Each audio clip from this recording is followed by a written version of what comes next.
Hey there, it's Janine LaRue of LaRuelist Cafe, and I'm not going to be on long today. I got up this morning, I was looking out there, the weather is so nice. It is absolutely beautiful. And I have to tell you, I saw a lot of people out walking. I live not too far from a beautiful park, Cadwater Park. And for a few minutes, I have to tell you, I felt normal. I really, really felt normal. I said, oh my goodness, spring is really here. We know that now in New Jersey, we can use our parks. And throughout the country, there are about 30 other states that have lifted some restrictions, some more than others. I'm glad that our governor is taking his time. He's not lifting everything at once. And he's going to monitor as we go along. And if we're not good, if we don't pay attention, he is going to make sure that we back up a little bit and some more restrictions will be put on again. But I felt normal today. But there's something that I do want to read to you and a message that I'd like to leave with you. And I'm only going to be on for about 3 or 4 minutes. Um, Feeling normal and then thinking about the fact that still there is this invisible enemy out there lurking outside, sometimes in some of our homes, if some of our family members aren't being diligent about where they go when they leave the doorsteps, they could bring something in to us. Um, we could go to Walmart or Target and just forget for a moment about those carts and what's on the shelves. And when I came back and looked at my news feed on Facebook, there were a lot of posts in the feed, but there were two posts that really caught my eye. And I'm going to read both of those posts to you right now because I think it's something you might want to consider as we have restrictions lifted more and more in our states throughout the country. We cannot let our guards down. We cannot forget.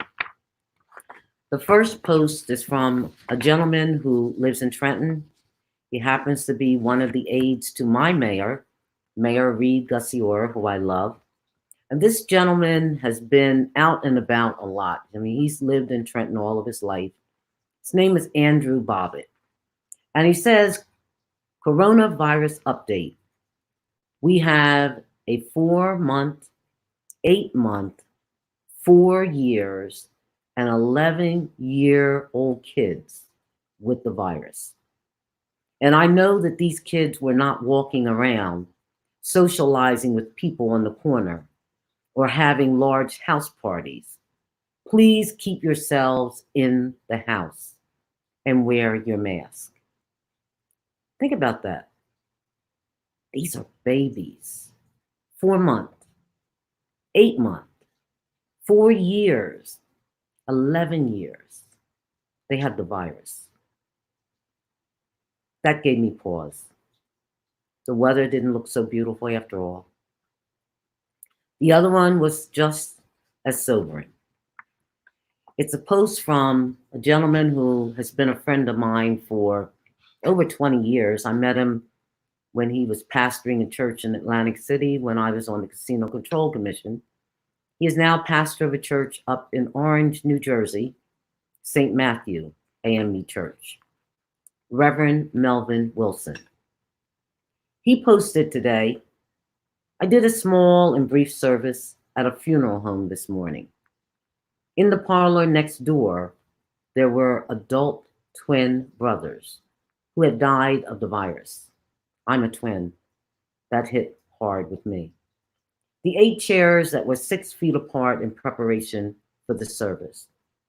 In the room where I was, there were 10 other bodies, in addition to the one I had been summoned to commit. On the lower level of the funeral home, there were several more bodies, all mostly waiting for cremation. The funeral home is overwhelmed, overcrowded, but organized, clean, and operating. This virus, he says, is serious and disproportionately affecting brown and Black communities. Don't let the temperatures outside, ignorant friends, or leadership in some of the states that are relaxing restrictions dupe you into thinking that it's over and doing something you might regret later.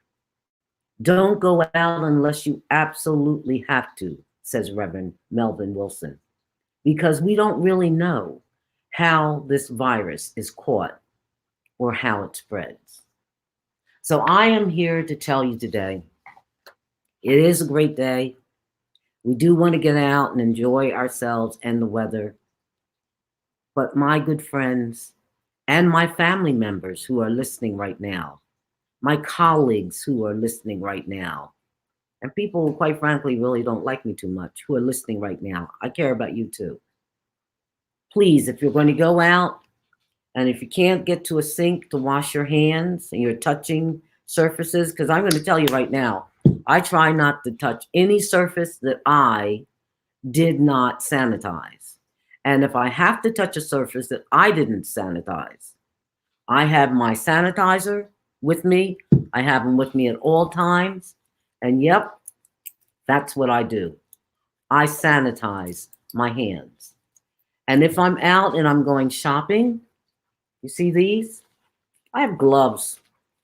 And I put these gloves on, and sometimes they go on a little better now that I have all the sanitizing in my hands, but I put the gloves on, and I also put on my mask.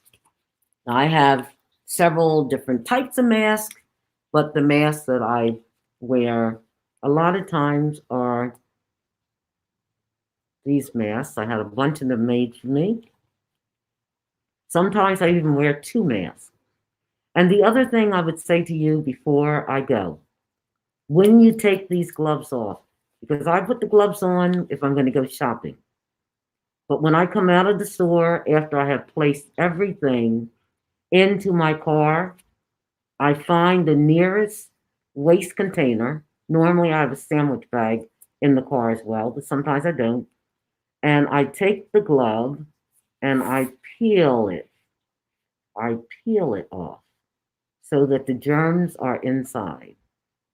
And I discard the glove. And even though I haven't worn this anywhere, I'm a germaphobe. This is going into the trash can as well. It's a new glove, but it's going to be thrown away. People, I beg of you, please be careful. There's an invisible enemy out there, and the only way this virus can do any damage, it needs a host, and often that host would be one of us. Let's flatten the curve.